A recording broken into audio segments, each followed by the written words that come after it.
येऊ घातलेल्या आगामी महानगरपालिकेच्या निवडणुकीसाठी सर्वच पक्ष जे आहेत ते आता सज्ज झालेले आपल्याला पाहायला मिळतात.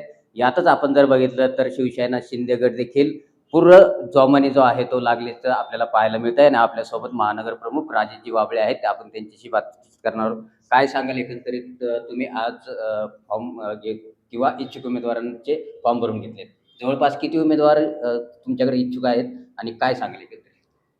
महाराष्ट्र राज्याचे उपमुख्यमंत्री आणि आमच्या शिवसेनेचे मुख्य नेते एकनाथजी शिंदे साहेब आणि मावळ लोकसभेचे महासंसदरत्न खासदार श्रीरंगप्पा बारणे यांच्या मार्गदर्शनाखाली पिंपरी चिंचवड शहरामध्ये शिवसेना झपाट्याने वाढत चाललेली आहे.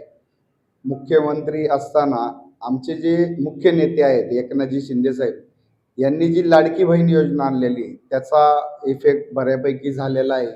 त्यामुळं त्या योजनेमुळं आणि आमच्या एकनाथ शिंदे साहेबांच्या कार्यशैलीवरती प्रभावित होऊन बरेचसे इच्छुक उमेदवार आमच्याकडे अर्ज नेत आहेत. काल चौथा दिवस होता.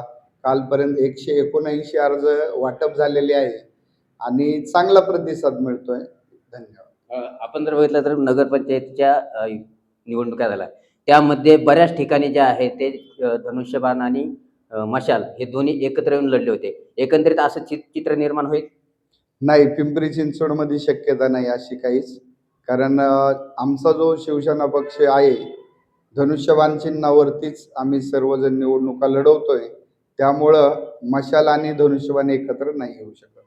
एकंदरीत आपण जर बघितलं तर केंद्रात आणि राज्यात महायुतीचं सरकार आहे, तर भाजपसोबत किंवा राष्ट्रवादीसोबत युतीचे काही संकेत किंवा काही बोलणी झाली आहे का? आमच्या वरिष्ठ पातळीवरती बोलणी चालू आहे.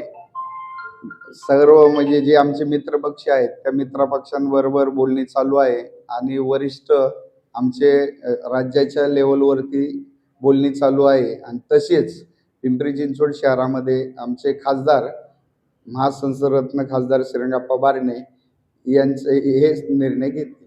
निश्चितच आपण बघतोय की राज्यात असेल किंवा केंद्रात असेल महायुती म्हणून आहे, मात्र या ठिकाणी बोलणी चालू आहे. मात्र युती जर नाही झाली तरी देखील धनुष्यबाण चिन्हावरती निवडणूक लढणार असल्याचं राजेश वाबळे यांनी सांगितलेलं आपल्याला पाहायला मिळत आहे. महाराष्ट्र टीव्हीसाठी देवा बालके, पिंपरी चिंचवड.